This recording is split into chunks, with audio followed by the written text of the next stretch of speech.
I want to find common ground of how much of a shithead Donald Trump is. There are these gatekeepers, 100%. And look at me. The mainstream press just destroyed me for 7 years without any real kind of reflection about what they were doing. Tell you the bank, because tomorrow they may they're driving teenage girls to the highest levels of suicide, and they won't do anything about it. I don't think you believe that it's appropriate to say women shouldn't vote. Somebody that has that trauma, and I think that there is such a thing as generational trauma, and those stories are passed down generation to generation. When you say something like that. You care a lot about Palestinians?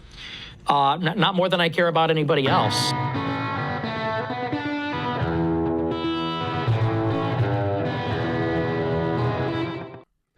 Good evening and welcome to Stones and Thrones. My name is Nicholas A. Venna. This is my show.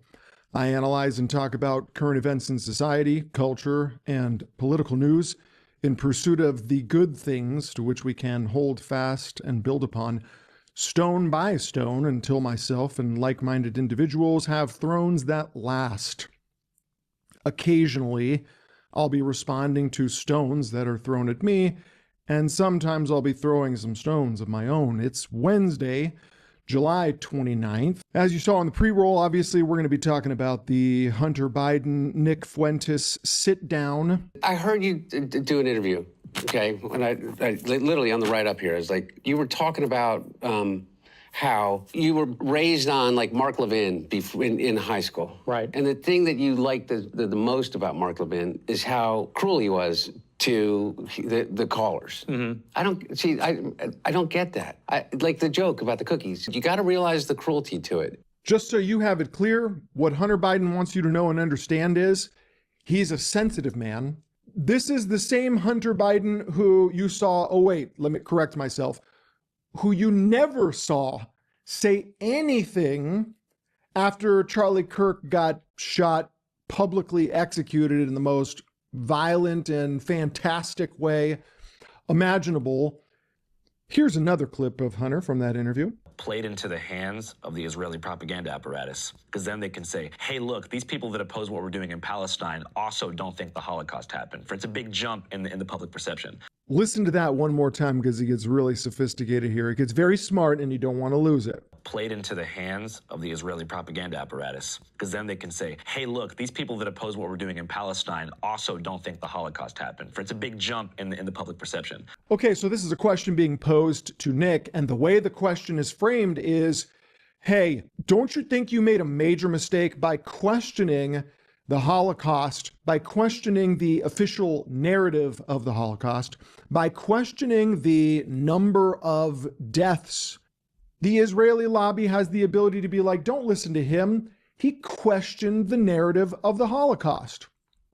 Now, what you'll see in a minute here is it's actually pretty sneaky, because I don't think anybody's having that reaction. Quite the opposite, actually.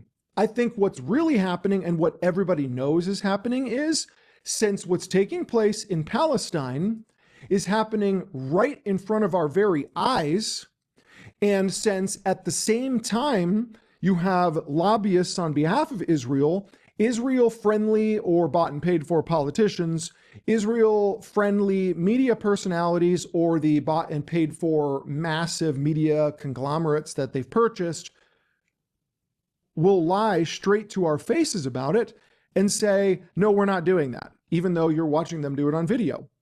Which tells us something about, just how powerful the Israeli-friendly lobbyists, media personalities, political pundits, the Ben Shapiros of the world, how influential they are, or at least they have been up until this point. But it also tells us that, well, if they would lie this shamelessly straight to our faces, when we can see with very little effort that they are lying and how outrageous the lies are, well, then wouldn't they lie about the Holocaust too? So this is what you have to understand, the way the media operates. This is the way politicians operate. This is not some extraordinary, way far out in left field type of manipulation tactic. This is straight up standard. They'll pretend to be saying, oh, how you shouldn't be, you made a mistake by saying these things about the Holocaust because It's such an outrageous thing, wink, wink. It's so false, wink, wink. It's so demonstrably not true history, wink, wink.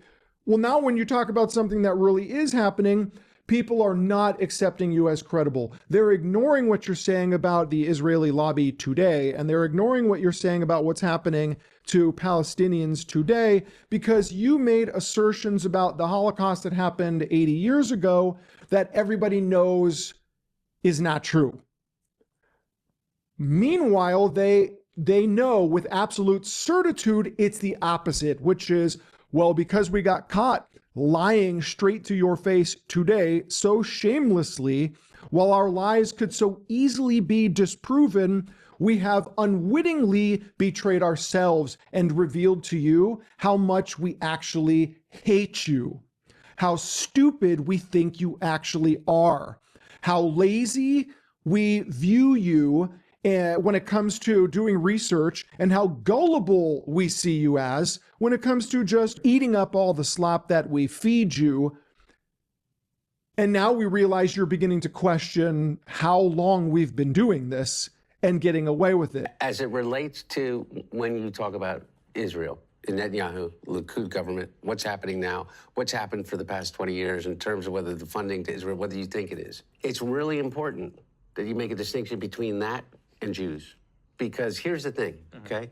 Zoran Mamdani has a higher favorability rating in the United States among Jews than Bibi Netanyahu does. I think 65% of American Jews disagree with the approach that the Israeli government has right now. So what Hunter wants you to know is it is very important, it's very important that when you are talking about these issues, that you make a clear distinction between Israel, the state of Israel, the Likud government, Benjamin Netanyahu, and, quote, the Jews. And why does Hunter want you to make this distinction? Well, because according to him, here in the United States, the Jews view Mamdani more favorably than they do Benjamin Netanyahu. They view the policies of Mamdani more favorably than they do the behavior and conduct of Benjamin Netanyahu, and that you need to understand, according to Biden, that by saying the Jews and failing to make a distinction between the state of Israel and the Jews, especially as it relates to stateside here on our little island, you could end up being very misleading and you're not accurately representing the people. Which, you know what, Hunter, I think that's actually somewhat fair of a statement to make. But what's incredibly interesting to me is why hasn't Ben Shapiro ever made that distinction? Why didn't Lindsey Graham ever make that distinction? Why doesn't Ted Cruz make that distinction? I don't know. Why hasn't Donald Trump made that distinction? For that matter, why has nobody ever made that distinction before until now? Could it be that right now, what we're about to discover is that it's not just right-wing politics that have been bought and paid for by foreign interests, but the left is also bought and paid for by foreign interests? Could it be that you yourself, Hunter, are also bought and paid for by foreign interests? Because what's interesting to me is you make this assertion about how you just saw this Nick Fuentes clip on the ride over here. Okay, well, which is it? Do you not know anything about Nick Fuentes? Or were you preparing for this meeting even up until the point that you just got over here? This is the downside to smoking crack, people, okay? This is the downside. You cannot take decades off of normal life and smoke crack while your dad is the president, because it has consequences on your brain. Unwittingly betraying what your real goal is. Hop on. I found this to be really wonderful. And I always say, look who's paying him, and wondering whose interest that he is advancing. He's getting paid by the Saudis, he's getting paid by the Emiratis, he's getting paid by the Qataris, he's getting paid. Go down the list. Okay, so that's good. At least Hunter understands that. His parting advice to Nick is, hey, always keep in mind who's paying the bills. who is paying you for whatever it is that you're doing, whose interests are you lobbying for, on whose behalf are you going out and trying to shape public opinion as it relates to these things? And I agree, and we're all very appreciative of that. Hunter Biden came with a goal here, and I want to kind of give this to you quickly and then just sort of move on. But we talked about the individual who did that study, this Eric Kaufman. And so this is really what it comes down to. We've got in the study, there's this observation that's being made where it goes on, Nick Fuentes has described Adolf Hitler as cool, so on and so forth, blah, blah, blah. Questioned whether 6 million people really died in the Holocaust, repeatedly advances conspiratorial claims about organized Jewry influencing America. Fuentes was subsequently invited onto Tucker Carlson's show, where Carlson engaged in a collegial interview that failed to interrogate Fuentes' past statements about Jews. Watched by over 5 million people, the interview appeared to launder Fuentes' reputation, bestowing a patina of respectability upon him. This led to a vociferous backlash among sections of the right. However, Kevin Roberts, president of the Heritage Foundation, a pillar of the conservative establishment in Washington, D.C., defended Carlson against internal critics in the name of resisting cancel culture and division within the right. While Republican politicians such as Ted Cruz condemned Carlson's interview, Donald Trump defended Carlson's right to do it, and J.D. Vance, whom Fuentes had insulted, remained silent. Okay? So mind you again, this is January. This is a study in January that Hunter Biden wants you to believe he knows nothing about, but he happens to have the exact same talking points as what this study is telling you you should focus on, okay? He has the exact same talking points, but it gets a little bit better because we're getting closer to the key here of cracking the code. What was this interview about? There's a section where it says, the sensibility crosses political lines and is therefore an important swing vote. This group of relatively young voters could prove a kingmaker in subsequent elections, amplifying their influence, all of which could threaten what Jonathan Roche terms the truth-based order of fact-based journalism. Love that, right?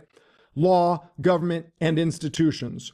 Trollish right-wing shows such as those of Fuentes or Owens or their quasi-enablers like Carlson may be motivated by edgy transgression and humor, America First style isolationism, anti-elite conspiracism, or opposition to cancel culture.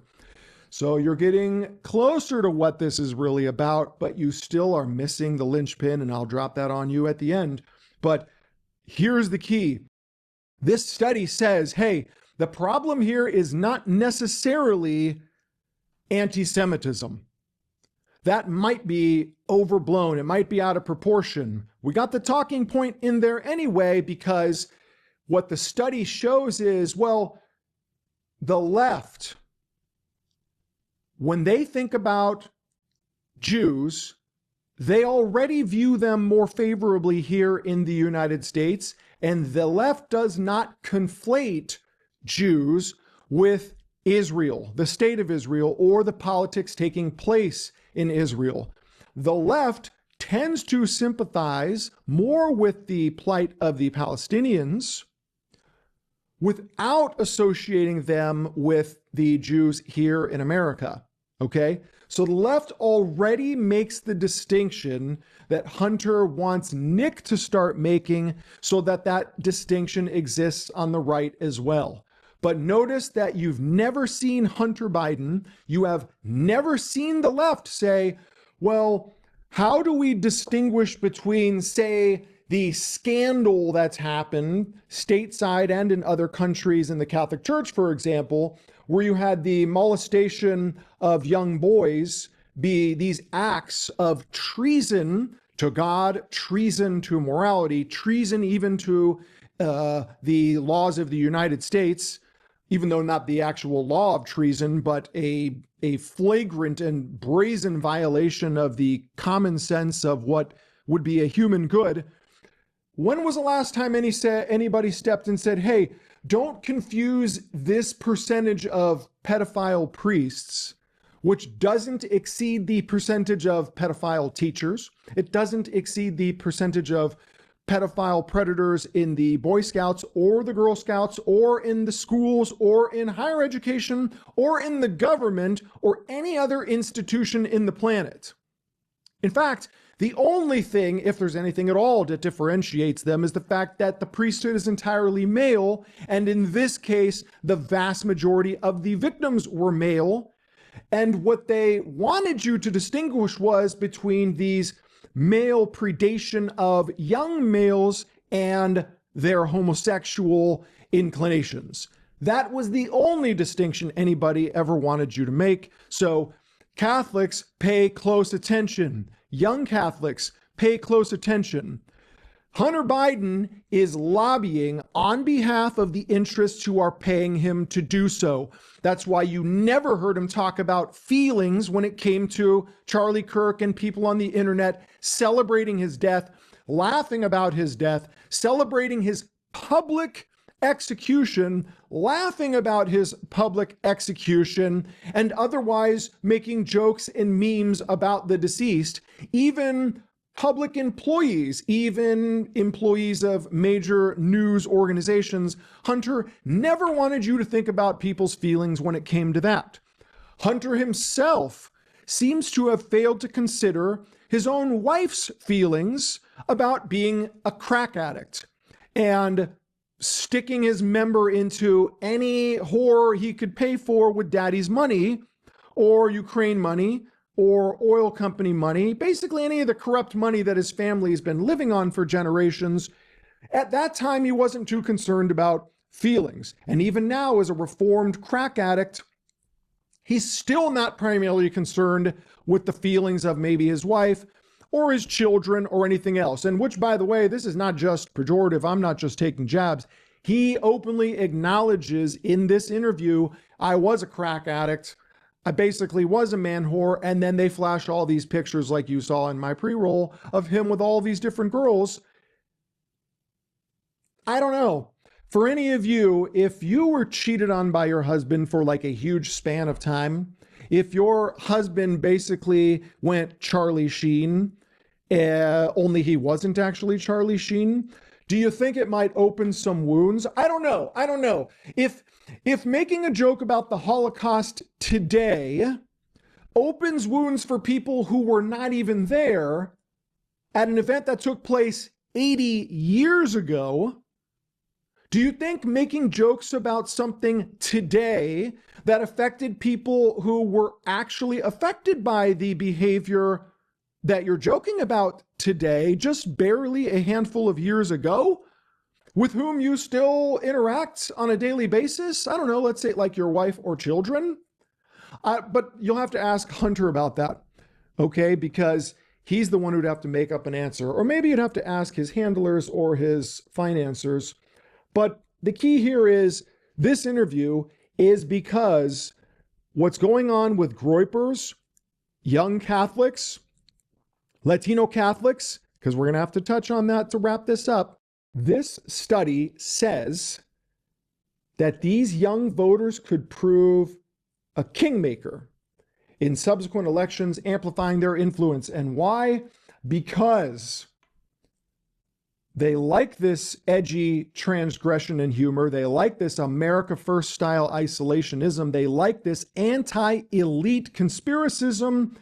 And they also love the opposition to cancel culture. So the vast majority of which Hunter is trying to tell Nick, stop doing these things, which Nick obviously recognizes is part of his success, which is his willingness to demonstrate a fearlessness in the face of all of these things.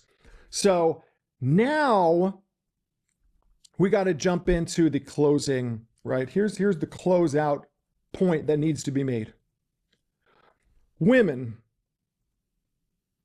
are, on average, more likely to conform in public settings in order to maintain group harmony and avoid social friction, while men tend to hold their ground more publicly.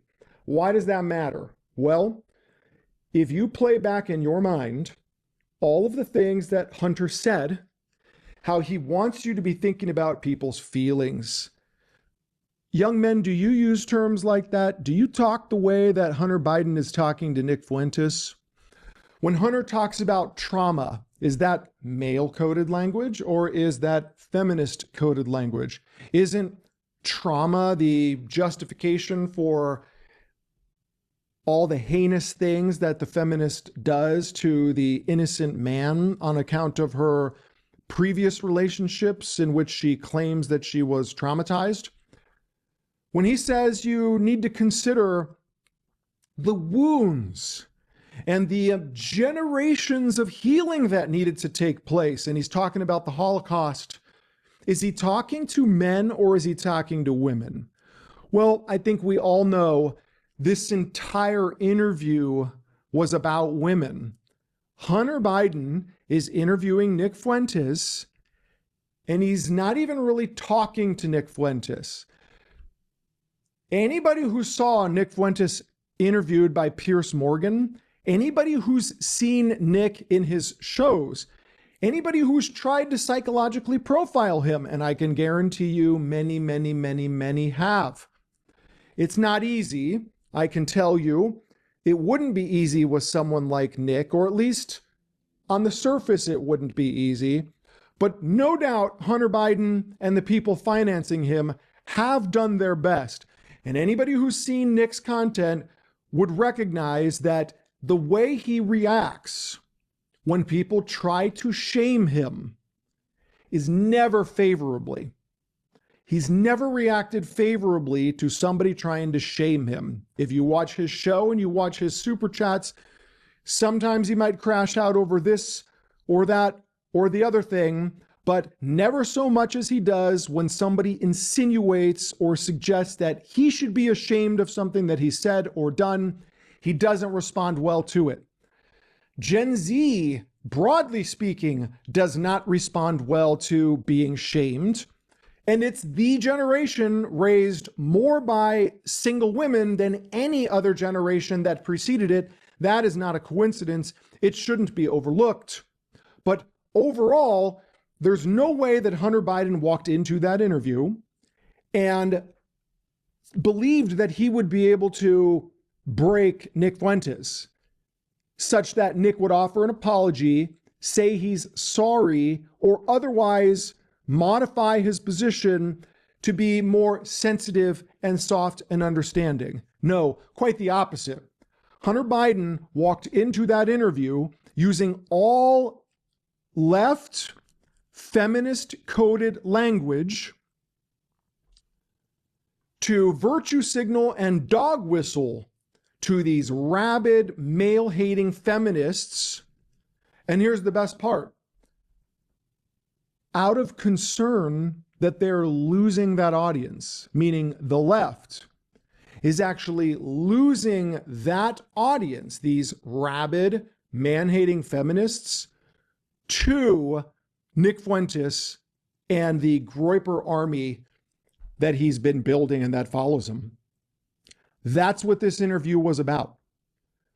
Hunter's goal was to go in there and try to poke Nick Fuentes into expressing more vehemently, more angrily, more emphatically the very things that Hunter says are hurtful. Now you understand the context, right? Why does Hunter go in there and say, oh, the cookie joke? That thing has come up over and over and over again. Hunter talks about the hurt feelings of his wife, who is Israeli. And he wants to focus on that. So now you know that Nick's movement, or the movement that's surrounding his beliefs and the things that he talks about and teaches, is not only affecting young women who are now falling in line, it's even affecting women older, on the left, basically the liberal white moms that conveniently have become acceptable targets in social media. You notice now that you've got all the liberal white woman attacks on social media, not the black women, the white women, which is odd because when it comes to voting for leftist propaganda, well, who does it the most? Latino women, black women in the highest percentages. Oh, wait, well, then that might even explain why did we get the statistic with the Latino men who went from favoring Biden over Trump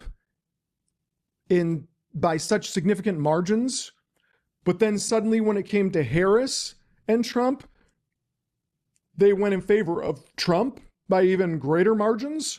Why did they want to flash that on the screen to you? Well, we've cracked the code, people. That's what it comes down to. Nick Fuentes and the America First philosophy, the anti-cancel culture, the lack of sensitivity towards these other groups is clearly making its way into the psyche of young women. It's making its way into the psyche probably of Hispanic women. Otherwise, they wouldn't try to create discord between Latino men and Latino women by putting up that statistic. And the real thing is, don't stop now. You got to drive forward. And at the end of the day, like I said in the beginning, that's why I'm here. I'm here to help with that movement. No, I don't consider myself a groyper. No, I don't consider myself a follower of Nick Fuentes. I don't think you need to follow any one particular person. He himself, I think, has made it clear that it's the truth about things that has made him successful. His willingness to speak the truth, even in the face of so much opposition. And so that's what this is really about. And we got to get in there and keep fighting. Thank you for watching. Like and subscribe. Follow me. Nothing is slowing my roll. Nothing's going to slow this down. A little bit of a shout out to Nick Fuentes. Someone asked him recently, where would you go other than Chicago? Well, Nick, you said California. Buy a second home here in the lovely state of California. You're totally right. It's the best place. You're also totally justified in wanting to maintain your roots in Chicago. Great city. I'm glad you love it there. But you have friends here, I promise. We won't abandon you over here. You should come look for a place. There's so many awesome things up and down the coast. I think you even said LA. You might even be able to get some land cheaper in Malibu right now. Although the problem is the supply of homes went down, but there might be some land available, especially for any of that inherited money where they don't have the ability to build back. But that would be a cool thing to do. So if you want to buy a second home, you're always welcome. I speak on behalf of the entire state of California. I consider it my state. I speak on behalf of the entire state of California. You don't even need to worry about Gavin Newsom. I speak on behalf of all of us, the entire state of California, all of our left-leaning liberal white women and our minority women, especially our Latino and Black women. I know I speak on all of our behalves when I say we welcome you and would love to have your second home here in California, maybe even a second and third home, because we're a very tall state and you can't feel the whole thing unless you got a place in Southern California and Northern California. So let us know when you're coming out. We'll roll out the red carpet for you. Thanks to everybody for watching. Until next time, peace out.